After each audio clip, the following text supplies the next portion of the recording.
paper magic will survive like the heat death of the universe, and will... Oh, it's a smuggler's copter. Would you like to crew this? And then it crashes because they don't understand arithmetic. All your cards belong to me. 2 minutes into macing him in the eyeballs, I switched to pepper spray. He's like, yeah, it's downright refreshing. And went back to the race.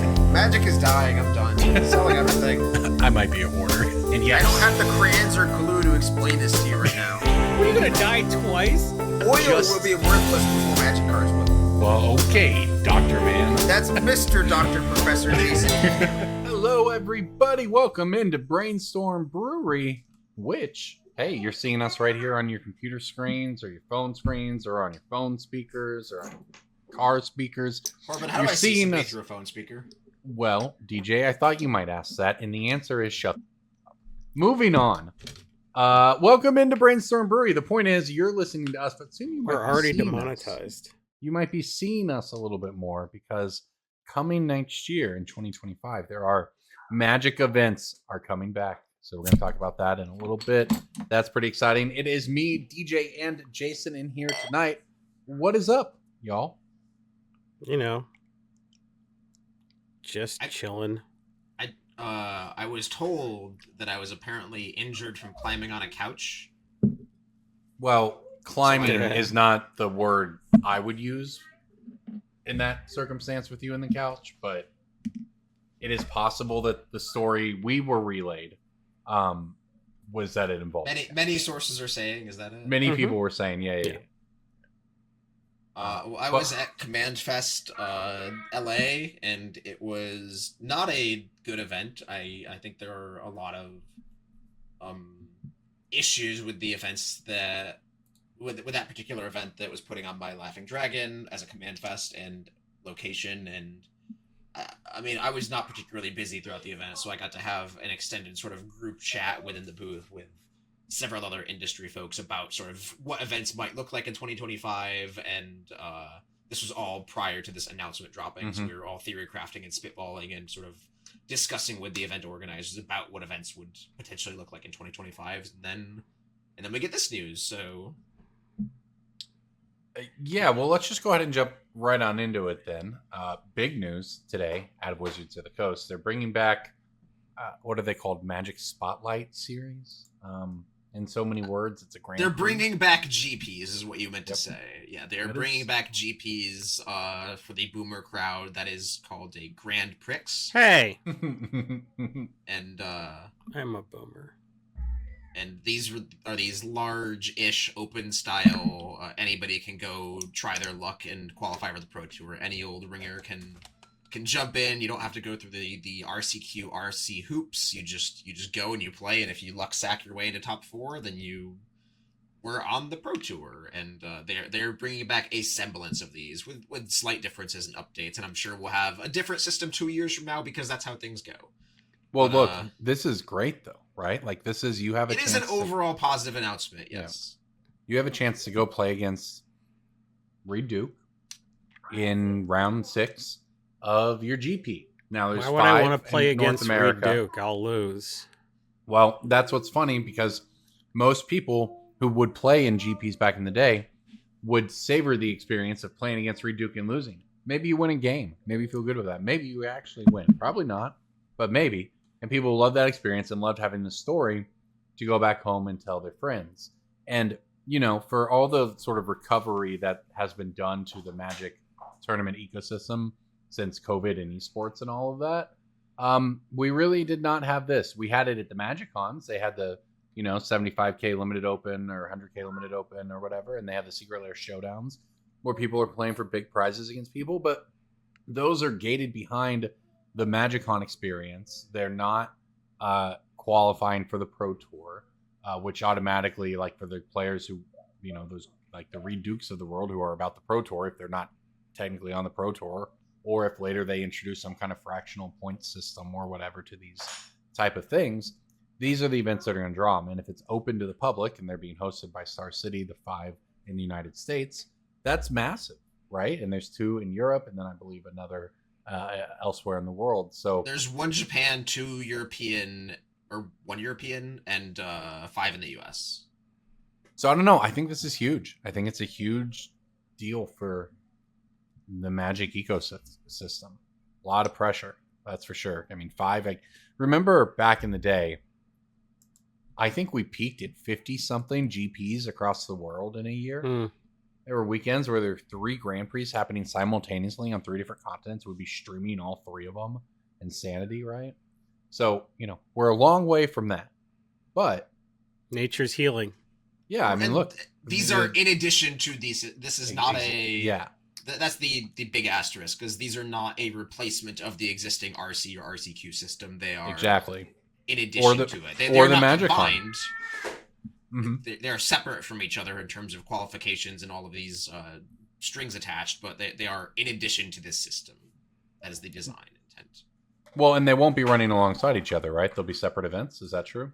I certainly hope so. I don't think that was proven yet. Nobody dared to ask the obvious question, but yeah. I should certainly hope that they have the slightest amount of foresight to not only avoid other large event weekends that they themselves should be aware of, but also avoiding important holiday dates and important cultural milestones and weekends that would lead to a decreased attendance. Couple of the most obvious points of this are 2018, the one legacy event of the year, the one legacy Grand Prix of the year, the one event for people, I would say the targeted demographic is people like more in their late 30s and 40s, people who have families and have these other extracurricular obligations. They put that one on Easter weekend in the city of Niagara Falls for what I believe was a record low main event attendance.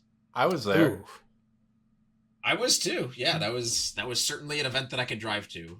One of the closest events, closest Grand Prix for me, I believe. Yeah. Hey, DJ, look on the bright side. I personally got to go see Niagara Falls.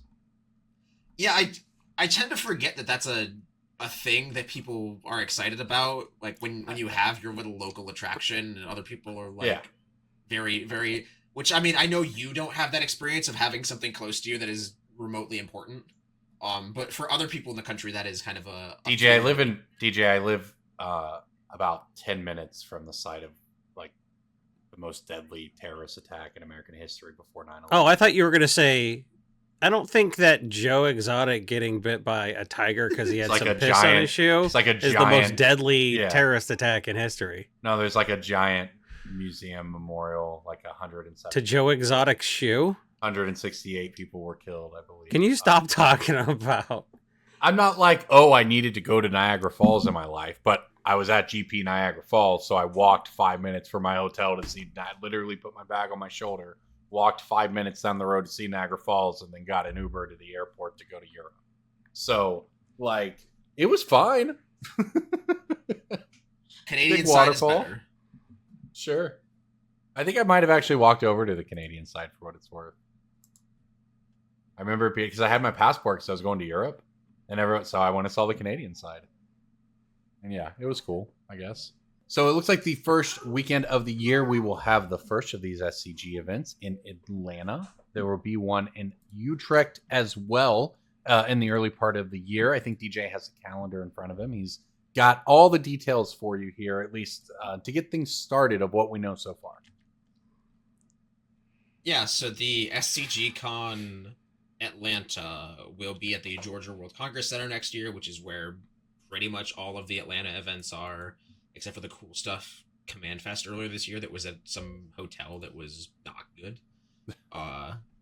But it's an SCG Con. They've been having them since like 2017. It's free to get in. They get to pretend that there's actually Star Wars and Lorcana events going on. Flesh and Blood, DJ. Flesh and Blood does take up the same amount of digital space on the website as Star Wars and Lorcana. Yes, that is technically true. I sold a Flesh and Blood water bottle for $100 today. Sick.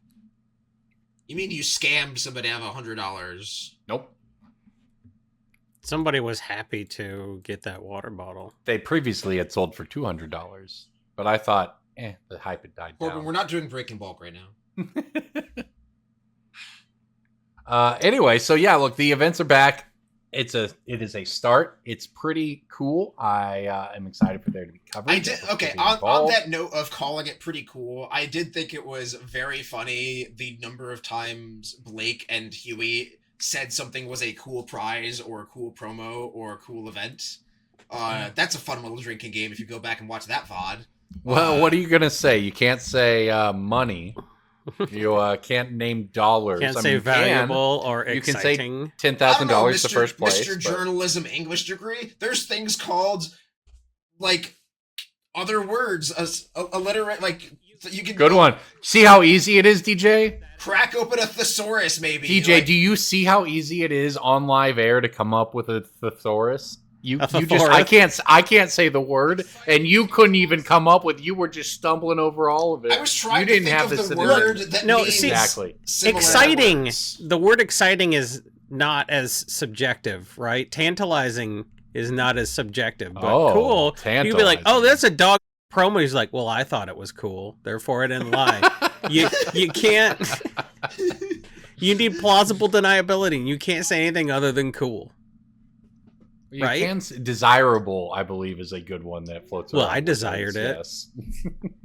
Highly desirable prizes. Well, that's like calling a love sack highly desirable. Oh, man, I bet JD Vance would be unable to resist a love sack that has Magic the Gathering stuff on it, right? Oh, no, what if... Oh, no, you're right. That's the ultimate PB&J. That is an all-timer of a tweet. Just imagine JD Vance with one of those love sacks, with one of the love sack. It's just a picture of it, dude. It's just imagine JD Vance at MagicCon, and it's a picture of the love sack. Yeah. Oh my god! Imagine quoting one of those in Mercury as a JD Vance trap. I don't know why I said Mercury. I think it's because a Russian chess player tried to put Mercury on his opponent's piece so he could kill him. Wait, what?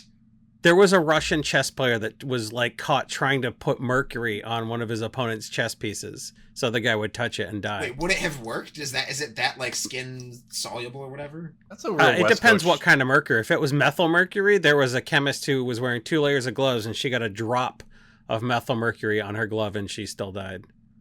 Okay, that's first of all, that's like some Wesco check shit. Second of all, how does one drop through a glove on your finger kill you? What is the mechanism? Oh, it's a metallic element. I don't know what mercury does in the body exactly. I'm not a biologist. As a chemist, I know that the MSDS sheet says, "Hey, don't touch this ever."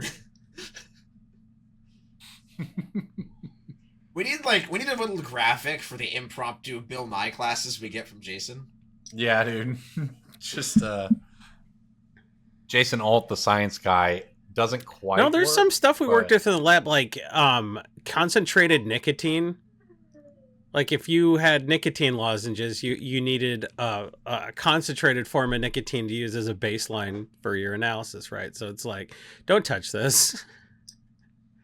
Wear gloves, wear a respirator. If you drop this bottle, the whole lab needs to be evacuated.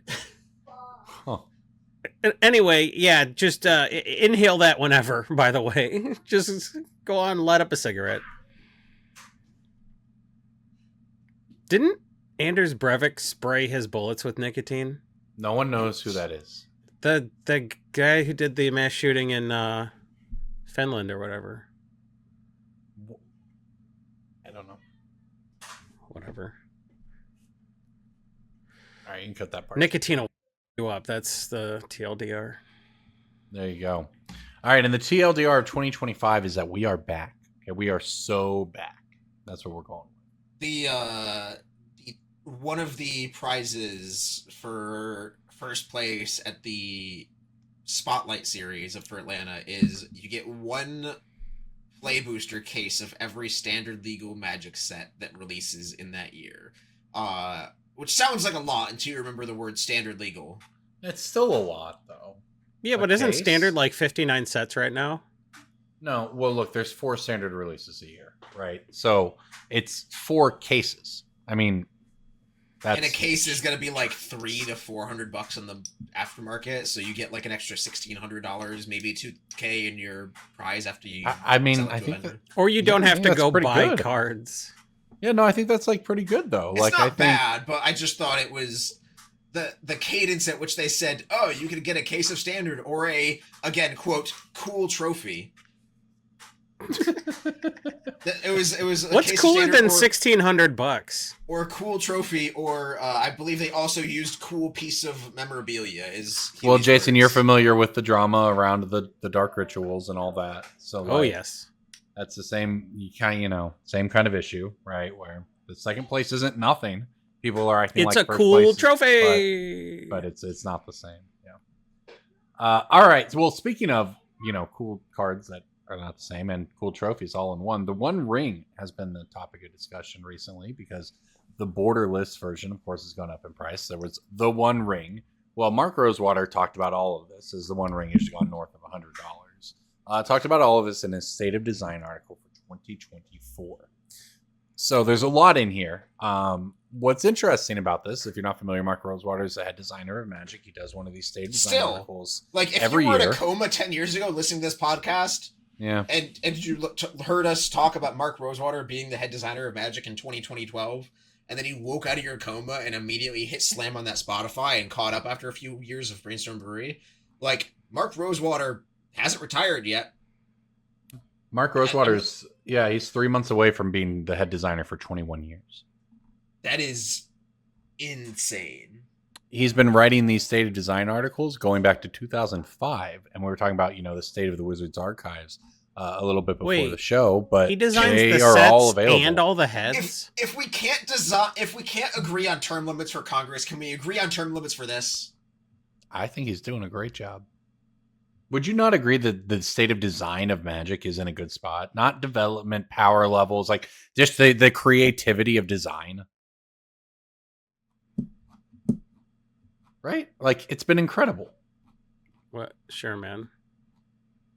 Haters. I am Well, a all right. hater. I'm He's- trying to make a pun about how he designed heads. You guys just won't let me. Because, like, what does head designer mean? It means nothing. It just means the people who design the sets report to you, and then you go out to your car to talk about it. It also means that when one of the people designing the sets moves on, because there is, an amount of turnover within Wizards, I imagine all it falls at your doorstep. So, like, there's that sort of background responsibility, I think, that probably has come up in over 19 years of this, but or 20 years of this, yeah. But there are 19 previous columns. This is the 20th State of Design column. That's sick. For Mark There's Rosewater. there's nothing I don't like about Magic the Gathering that I think was directly Mark Rosewater's fault, except maybe cohort. Everything else, like, it seems like that I don't like about Magic doesn't really have anything to do with how the cards are designed. So Exactly. I have no complaints that could be leveled at Mark Rosewater. So on the note of Lord of the Rings Middle-earth, okay, which, by the way, is the best-selling set in the history of Magic the Gathering, okay? That is a statement that at one point I didn't know we were ever going to be able to make again, because we had a few years where every set or every fall release was the best release ever. And it was Wait, the you're best telling me the selling $2 set million ever. lottery ticket set was the best selling set of all time? Yep. I find that tough to believe. I don't think that particular promotion was the difference here. I think it's just simply the IP. But that's, it certainly did not hurt. That's It's for a sure. it's a good set, and I bought some recently because it's still a good set. Yeah, so it's a great set. So, blah, blah, blah. The important bit here is that Mark Rosewater touched on the One Ring and Orcish Bowmasters, which, of course, have become the faces of, well, before Nadu, I guess, the faces of Modern. The One Ring, especially. Like, Bowmasters kind of got to the point where it forced out all the one toughness creatures, and hey, Bowmasters is a one toughness creature. Your Bowmasters are bad against other Bowmasters. So it kind of just like pushed all the one toughness creatures out of the format, and we've moved on past that. The One Ring has stayed more ubiquitous and sort of defining. Not unbeatable in any cases. I watched a player lose a game last weekend to their One Ring, dealing like 7 or 8 damage to them over the course of the game, and they just had to play it to not die, but then couldn't quite dig out from under it. So, look, it works, but it is really expensive. So what Mark Rosewater said is that despite this being a Universes Beyond, which has led people to question, hey, what are the licensing agreements for these? How can they just reprint them? But like, what does any of that actually mean? Because there's that whole sort of confusion over the universes beyond and universes within with the Stranger Things stuff and so forth. But here's what he said. 2 of the cards were too good. The biggest complaint I got about this set was the power level of 2 cards, the One Ring and Orcish Bowmasters. Many feel they're warping the environments they're legal in and wish they would be banned. Others are concerned about our ability to reprint them. We do have the ability to do so and can even make them in-universe equivalents. The special one-of version of the One Ring was upsetting to some, although enjoyed by others. So you'll notice some people liked it, some people didn't. It's kind of a consistent theme throughout this article. It actually is like almost not helpful in that. If we're talking about plausible deniability, he has it in spades. Sorry, he might have it in spades, and he might not. There you go. Yeah, like he has no idea whether or not he's got it in spades. That's plausible deniability. Yeah, some people are saying he's got it in spades. Some people are saying he's got it in hearts. Some people are saying he's not playing cards, he's playing Magic. But the point is, this article has a lot of that. But you do get some sort of high-level thoughts on it. The important bit to pull away from that is that they can reprint it. They can reprint it as an in-universe equivalent. I think what I'm taking from that is they can also reprint it as the One Ring. And there will certainly be another Lord of the Rings set before, the heat death of the universe, right? Like it was the best-selling set of all time. They're going to go back to that well. It's after another season of Rings of Power. Well, that's correct, yeah. They will dig the well until it is dry and then move on. They will frack the well. They will drill the well. They will do so many things to that well. They will scorched earth the well. What else would they do to the well, DJ? Name 11 more things. I'm not Blake. I'm not Blake. I'm not Huey. I can't pull a bunch of alliterations. They will do cool things to the well. Cool, exciting things. Some cool, exciting well stuff. Before we get into Breaking Bulk, we do have an update on the release schedule for the next year or so, or even more. So I'm just going to read this to you. And I don't want to hear it's too much because this spans the next year and a half. But here it is. Bloomborough, August 2024. Duskmorn, end of September 2024. Foundations, November 2024. Innistrad Remastered, January 25. Is that online only? I don't. TSR. I believe it is like Ravnica Remastered or Times Power Remastered. Yeah. Gross. Yep, that's coming. January 2025. Quote, Multiplanar Race is the Q1 set for 2025. We don't know what that is. We know it is like a Mad Max style in the same vein that Markov's of Murders of Karlov Manor is Murder Mystery, and there you go. Yeah. Well, on the note, Max is very, very themed from top down. I'll come back to Karlov Manor here in a second, but Q2 is Return to Tarkir. So dragons. Oh boy. Q3 is quote Space Opera. No, whatever. Q4 is Return to Lorwyn for fans of that set. I love Lorwyn. TBA 2025 Final Fantasy, TBA 2025 Marvel. So obviously these are going to be, one of those is going to be the summer release. One of those will like the Modern Horizons 3 slot. One of those will be, somewhere else in there, but those are going to be massive. Marvel set could easily outpace Lord of the Rings. And finally, pop quiz for you here. Return to Arcavios, or Arcavios perhaps, is in Q1. Arcavios is Q1 2026. DJ, given that he knows how it's pronounced, obviously knows the answer. Jason, what set is Arcavios from? Streets of New Capenna. No, that would be New Capenna. Is it Battle Bond or something like that? No. Nope. It's more obvious than you would think. Battle Bond is. I did not know it either, Jason, until someone told me, and then I was like, "Oh." I don't know, man. Think about something that'd be like an archive, Strixhaven? Yeah. Yeah. Okay. Good guess.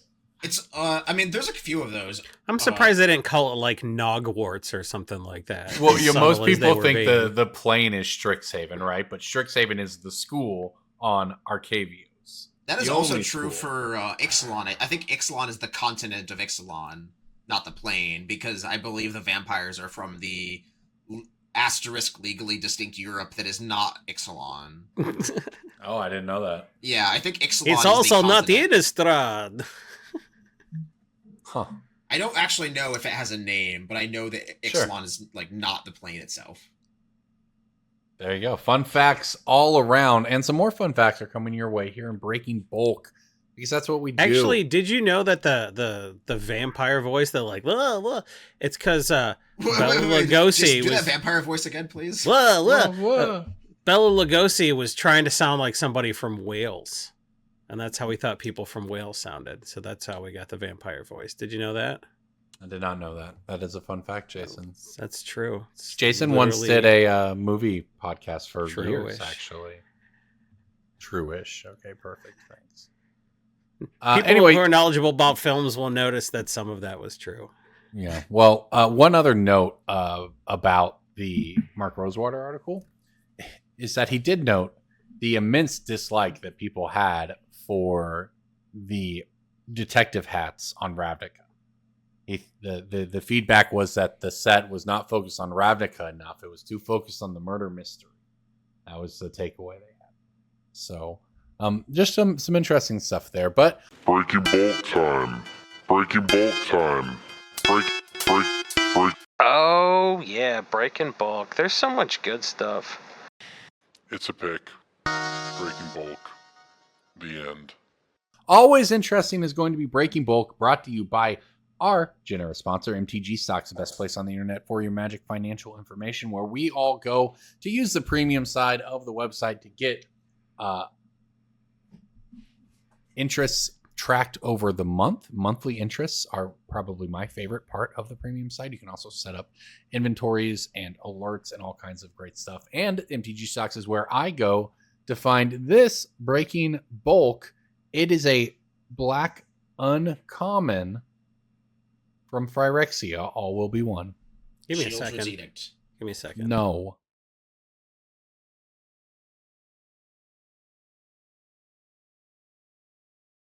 Fucking fruit fly, and I just want to destroy it, but I don't want to like destroy it during the episode. Sure, bro. But now that it's gone now that I am fucking looking for it. You piece of shit, piss off. All right, anyway, try again. Well, what is it's, it? It's a black what? I have a black uncommon from Phyrexia. All will be one. And the answer is not Shieldred's Edict, as DJ guessed, which is the obvious one. I don't know anything about this whole set. Piece of... Got him. All right, cool. DJ, anything?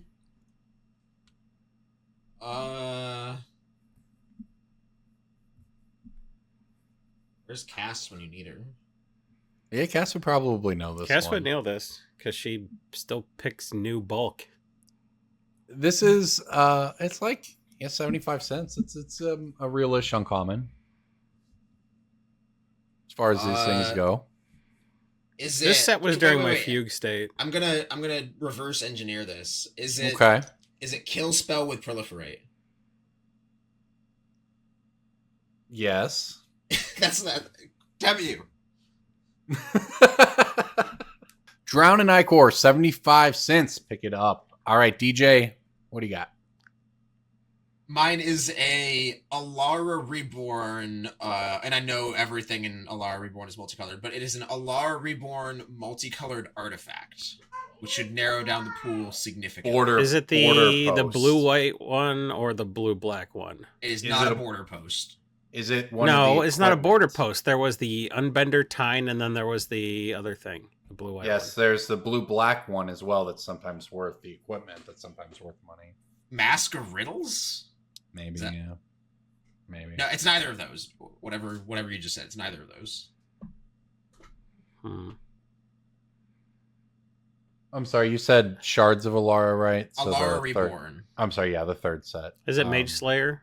It is Mage Slayer. Mage Slayer is Yeah, a Mage great Slayer's card. legit, dude. I Yeah. love that card. Mage Slayer is a 3-mana equipment. Whenever equipped creature attacks, you deal damage equal to equipped creature's power wherever you like. It was much more expensive for a while, and then it got reprinted in Kamigawa Neon Dynasty Commander, but it has still been a few years since Neon Dynasty Commander, and yes, I said a few, meaning at least 3. So, card is slowly dwindling, but I mean, it's still like 50 cents to $1. Pull them out, card will still sell. The plane chase ones are especially hard to find, which means that you can get a weird artificial buy list premium from them on sites like Card Kingdom sometimes, where an algorithm says, oh, we sell this one for 6 because it's out of stock, which means we'll buy it for 2 or 3. Mage Slayer, just one of the original Commander equipments from the Ural the Miststalker days of like the you have Rafik, get away from our table days of Commander.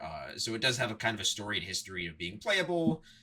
Probably has more competition in the year of our Lord 2024, but still pick. You want to hear, this is just another fun fact while we're on the topic. What do you think the most expensive card in Alara Reborn is? Ooh, this is a good question. Is it Dragon? Is it weird where like everything went down, but everything kind of went back up accordingly? So it was like the most expensive card 20 years ago. Also, I'm going to tell you this set sucks. No, this set does suck hardcore, dude. I bought cases of this. It didn't used to. I'm putting my money on Dragon Broodmother at like $6. No, I want to. What if it's like what's his name? Picula's card. Meddling Mage. Meddling Mage. That card is not playable. Meddling Mage is 76 cents. Yeah, gross. Is it the Nemesis of Will or whatever? Nemesis of Reason? Good guess, but no. Did I get it? No, neither of you have named a card in the. Neither of you named a. That is the first thing that came to my mind too, but it's shards. Neither of you named a card in the top 5. Wow. Jeebus. Soul this is an amazing question. Necromancer's on Covenant. Accident. There were so many bad rares in this none set. of those. Well, look, this isn't a wild question because this is Sovereigns of Lost Alara. No. When this That's set not in the came top out, 5. No, it's like a bulk rare. When this set came out, it had insane mythics, right? Like Dragon Broodmother, DJ mentioned. That was a wildly expensive card no one knew about for a long time. But reprints have not just like decimated the set, which is kind of obvious, right? Which they have, but reshuffled massively the cards worth money. So is it not mythics then that are in the top 5? Oh no, there's uncommons. I'm looking at it now. Like most of these top cards are commons and uncommons. Uncommons. Well, no, look, I'll read you the list here. Bloodbraid Elf. Number 1 is Ardent Plea. Oh, Jesus. And the most expensive card in the set is an uncommon that's $7. Corbin, do you have your filters on wrong? Uh-oh. I hope not. I'm looking at market price. I don't think so. I'm on market price. Okay. On MTGstocks. I'm not on market price. Maybe that's it. Mine says Lord of Extinction at 10. Correct. Lord of Extinction is 3rd on market price. Okay.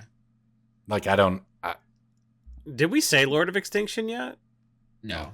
Oh, so here, man. let me read that was something I should have guessed. I should have said that right after Nemesis of Reason. I thought I'd. So there's a little bit of, depending on whether you're using market price or, median at the moment, but how this shakes out. But number 1 by market price right now, Ardent Plea, the uncommon for modern. Time Sieve. Time rare. Sieve? Yeah. Time Sieve. Not playable anywhere. That one is harder to reprint. That's a Commander All-Star. It might be CEDH playable too, but it's in Double Masters and it was in Mystery Boosters, right? Yeah, and that's what I'm saying. It had multiple reprints. It's gone back up recently. Sick. It's probably pretty good with food. But with yeah, food, you said?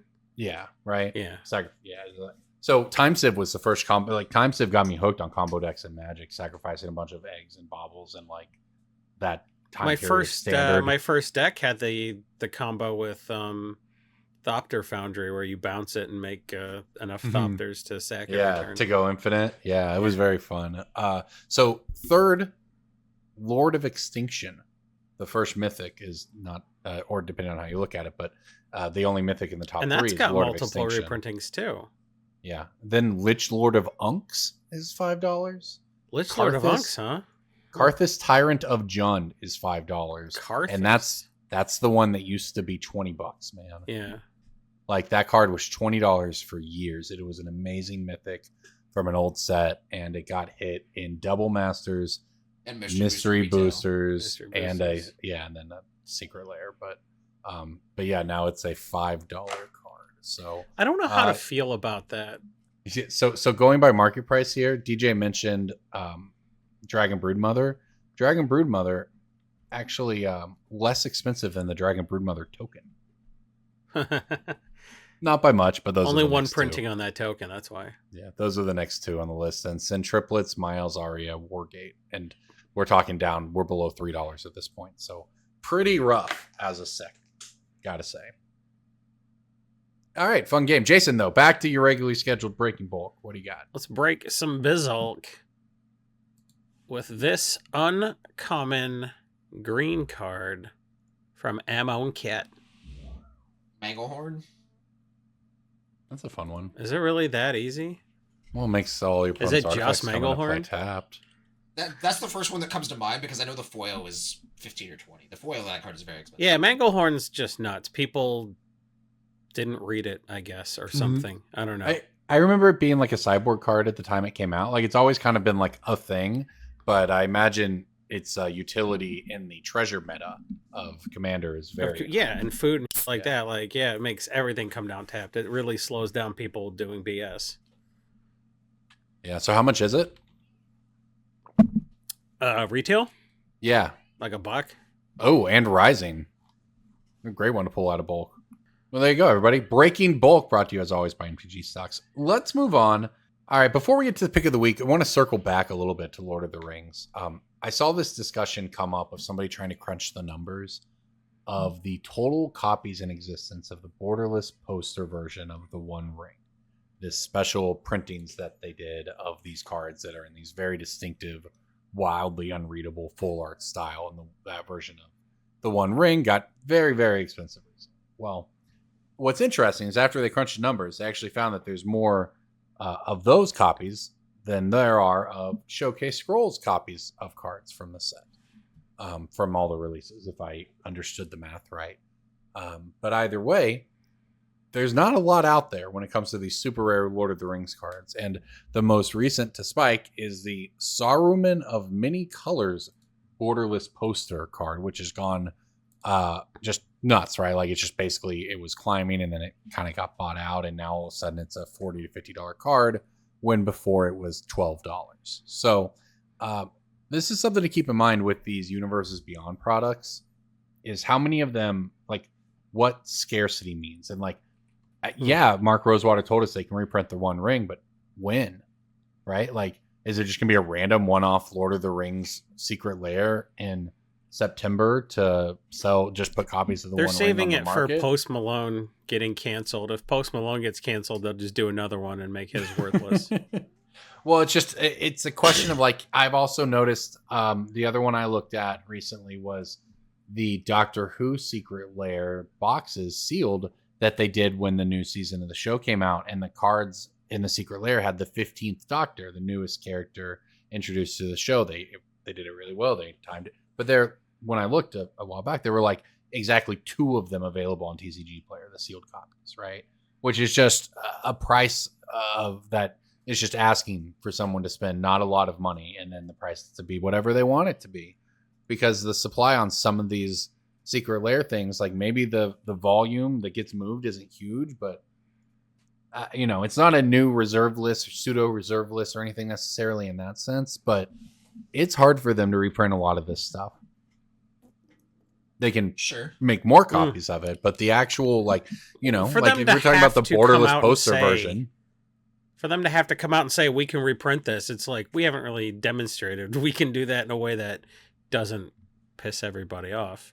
well, yeah, and if you're looking for somewhere to put money in Magic these days, because it's difficult, right? They reprint the hell out of, like, there's no dual land and Modern worth more than $25. I think the most expensive land might be Boseiju, the stupid utility green land, right? Mm-hmm. Like, that's not a good place to put your money anymore. Like, but maybe these borderless poster things are, because guess what? The borderless poster one of Spiteful Banditry spiked as well. And I don't necessarily mean like go buy these borderless poster ones that have all spiked over the past month and a half, but keep like these type of things in the secret lair market are kind of the new place to park money in the short and medium term. I mean, I That's my kind of take noticed on it. that the Hitsune Miku Song of Creation was sold out at like $10, and the other one was like $1, and it's still in stock in some places, just because, could that card go out of stock because it's like the perfect card to go in Flubs the full decks, and Flubs is very popular? Maybe, but like the Secret Lair ones, they're selling out for twice what the other ones are selling out for. So even if it gets restocked, like those Secret Lair ones are going to be tougher to replace. So like, I don't know if that's what you buy in the first place, because that feels really fraught. But I do think there's a lot of people that keep this product sealed for a very long time and will crack it as the EV goes up. There's a large component of Magic player that will just buy Secret Lairs when they come out and just put them in a closet and do nothing with them, and then years down the road they'll sell them to event. DJ. And some of them have gone up, some of them have gone down, some of them have stayed the same, but it's Well, yeah, it's like what we used to do with sealed boxes of Magic, right? Like, yes. I have, from back in the day, I've got Avacyn Restored box in there. I've got like a new Phyrexia box. I've got some old boxes that may or may not be worth an amount of money now, that I just have because we used to keep sealed product, right? And eventually we all realized that was no longer, I think it was maybe like Return to Ravnica or something, when we all decided that was no longer the way to go. RTR and I haven't done it since, but RTR was the biggest sort of event horizon for that. Right, because exactly. Innistrad was a set that sold out completely in a way that Magic hadn't in its 20 years prior.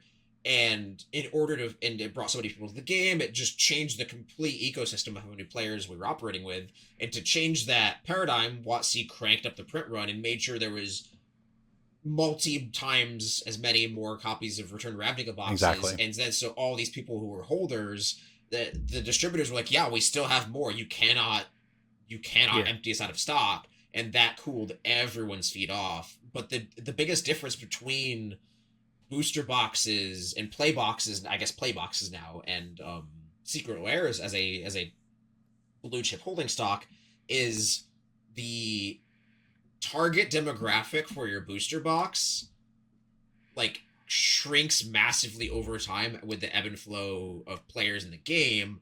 Of like, oh, this person, I played Torment back in the day, and now I want to draft a box of Torment with my friends now that I'm a software engineer. Like, you don't really have that with the frequency that players come in and out of the game anymore.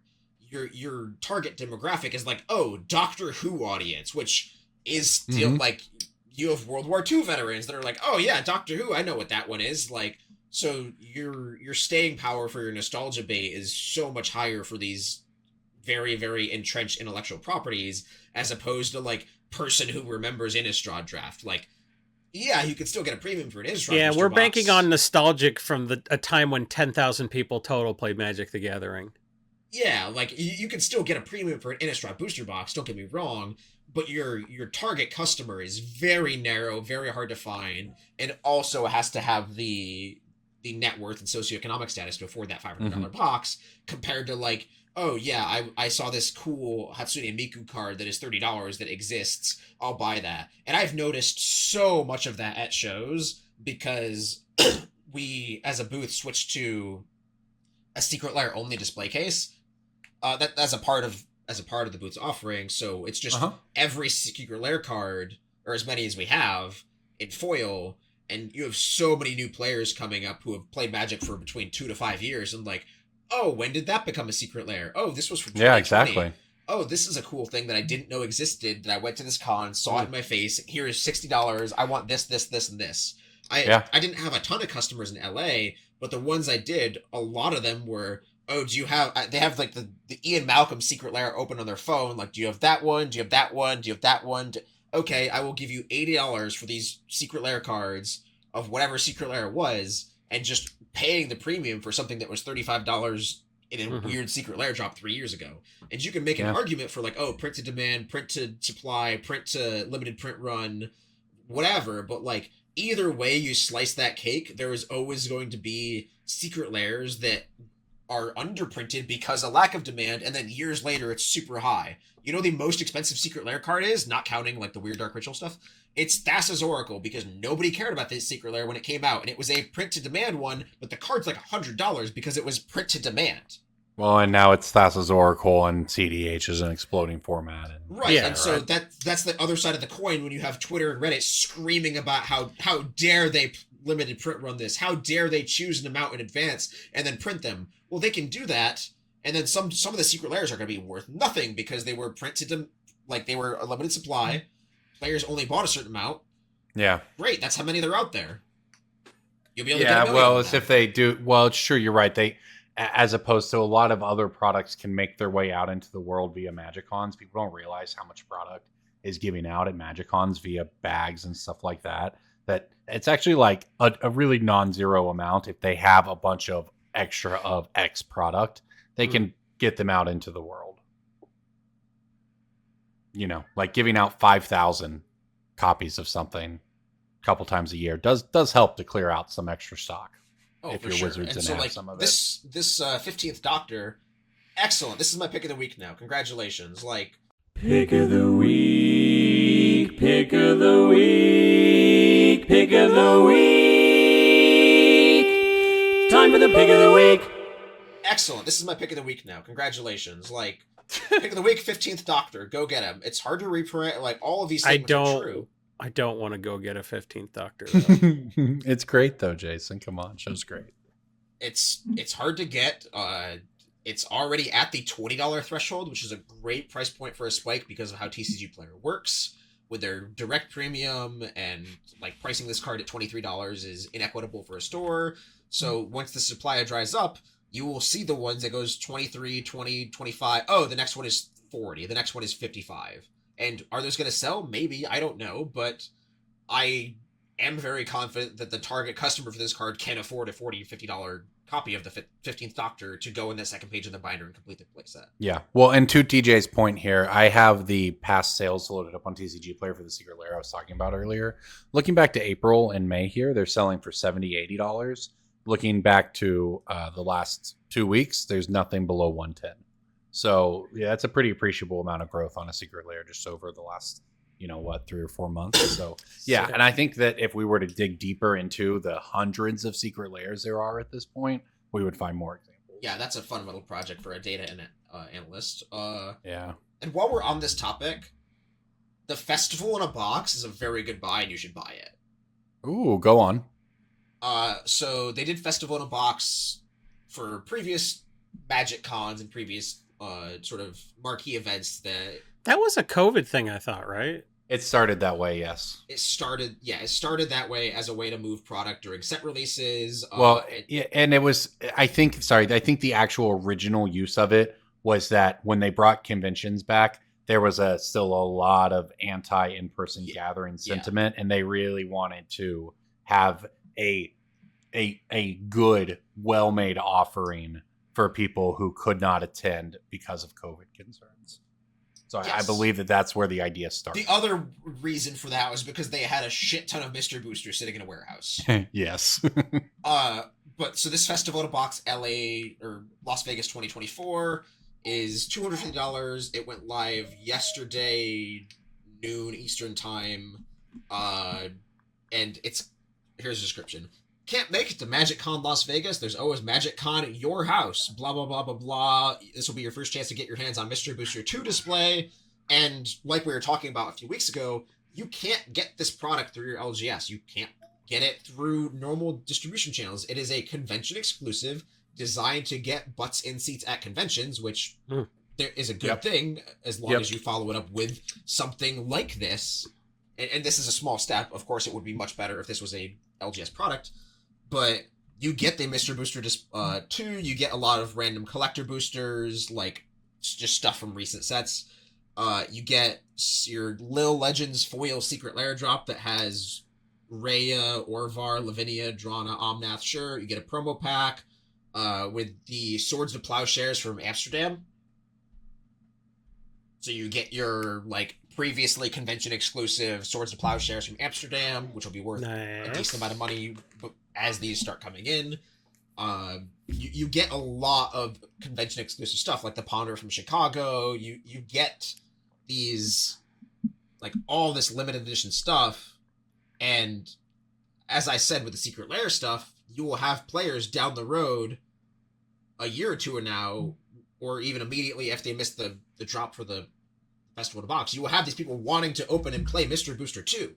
This is a Gavin exclusive, like, Mind Palace project that he has reserved for conventions and this, and $250 is, I think, a very good steal for what you are getting here.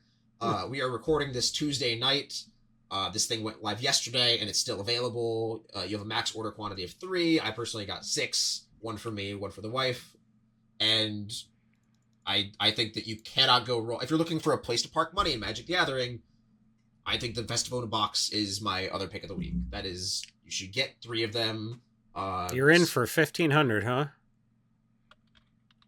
No, it's $250. Oh, you mean across 6? Yeah. So $700. It's $800 for 3 after tax. Make a good sell. So $1,600 is like after tax for. But you think like your average Magic player should buy one, if they obviously if they no one's sitting there spending their rent money on it. I think do you think it's good value? Magic player. It's put a card like Ponder in there and be like, you can't buy 4 of these. Swords of Plowshares too, right? But get your 3 set, asshole. Well, I think the average. Please, I want to give you $1,000. No. Yeah, well. I think the average Magic player who listens to this podcast is somebody who wants to make the game more affordable for themselves and also make a little money off of it. And I think buying the max quantity of this or whatever your budget allows is a very good way to do that.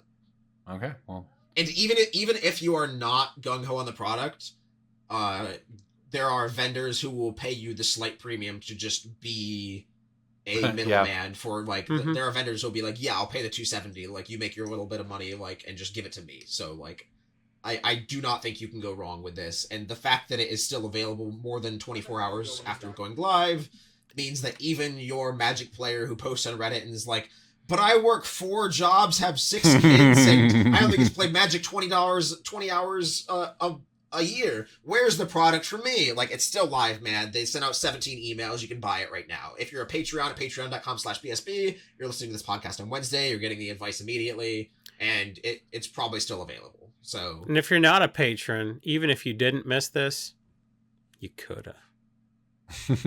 Patreon.com/BSB. We certainly appreciate our patrons who get your life together. Make all of this Patreon.com/BSB. Yeah, the total contents are your Mystery Booster 2 box, which is the big draw, of course.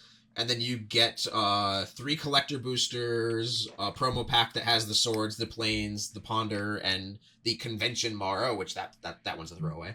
And then you get your exclusive Lil Legends drop. And so it is $800 for 3 of them after tax. It's free shipping if you get enough, I guess. I don't know. Whoa, free shipping? I don't know what the threshold is on free shipping, but I assume it kicks in for at least 3 boxes. I gotta say though, at least Swords to Plowshares, I wish I had the card on me to show, but I feel like that has been the best promo of that to ever exist already exists.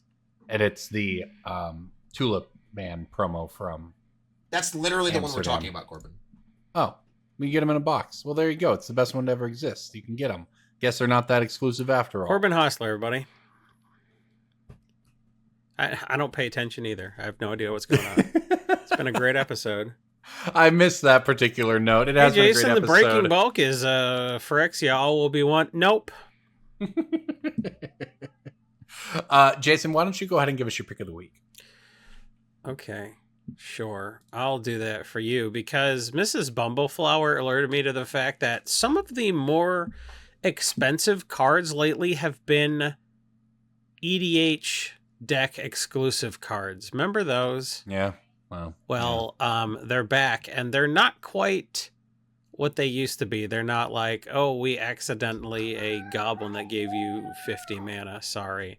But what they did give us was a card called Wave Goodbye that bounces all creatures that don't have a counter on them. If you were bumbleflowering around, this is basically Cyclonic Rift.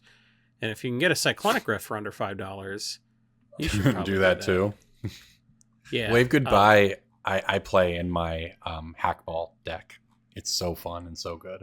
Oh, you play Wave Goodbye. Plus, it's a funny pun. I don't know. There's a borderless version of this. If you can get the borderless version under $5, definitely do that too. But honestly, this is a $10 card. It's a EDH exclusive, and it is a one-sided Wrath of God in a 4-player format. That's pretty good. It almost always enables, like, so my Hackball deck does the Explore counters thing. Merfolk deck puts a bunch of counters on stuff, and then you play this. And even if you don't bounce everything on the board, you usually bounce enough that you're able to enable a massive attack. And then obviously they have to replay their stuff. So you get it costs 4 mana, so you can usually double spell this on like turn 6 or 7. It's insane. So I love this pick. And then you wave goodbye to their board. That's right. I'll follow up here. I picked Nether Goyf last week. I'll keep up the Goyfs and follow up with Barrow Goyf this week. You might not know what this one does. It is a commander deck exclusive, I believe, and it has Death Touch Lifelink. It's a 3-drop in black. Its power is equal to the number of card types, and its toughness is at +1. When it deals combat damage to a player, you can mill that many cards. If you do, put a creature card from among them into your hand. It's basically just gone up to $8 from $6 over the past 3 weeks because it's a Goyf. Yeah, because it's a Goyf, right? Like, that's a pretty solid growth on a little stable Goyf. I think they're probably going to you mill yourself. It grows itself. That's pretty sick. And they're it grows all your Goyfs. Go ahead, DJ. I also watched my coworker play a decent amount of Magic Online Cube over the weekend because, again, the event was not particularly busy. And Barrow Goyf overperformed in most of our matches. In Cube? Yeah, in Vintage Cube. Yeah, it's a sweet card. And look, the thing is also, like, it's creeping up now, and it's from Modern Horizons 3, which no one's opening anymore. It's from a commander deck in that. And, like, eventually Goyfs will be a thing now that they've made it a thing like this. And at that point, all of these stupid Goyfs are going to spike again. And this one, because when they print Goyfy Goyf, and it's... Yeah, like Modern Horizons Goyf 4. Gets +1/+1. Well, like Modern Horizons 4, 2 years from now, Barrow Goyf becomes $25 because they don't reprint it, and it fuels all your new Goyfs or whatever, right? Like, and either way, the graph looks good on it as it stands without even, a future event. So looking at Barrow Goyf this week. As a final pick of the week here, of course, a bonus.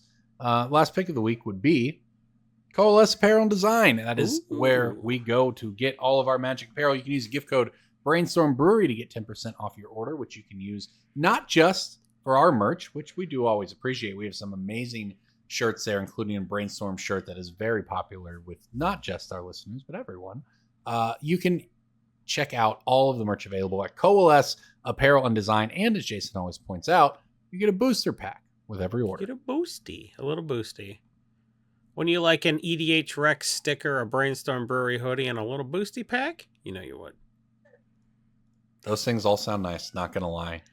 Well, we appreciate all of you for listening to this show. We appreciate all of our patrons at patreon.com/BSB, who are, of course, the only reason we are able to make this show every week. We really appreciate all of you, and we love hanging out with you in Discord, which we've been doing a little bit more of, I'm just going to say. So patreon.com/BSB, check that out. This is Brainstorm Brewery, everybody. We'll see you next week.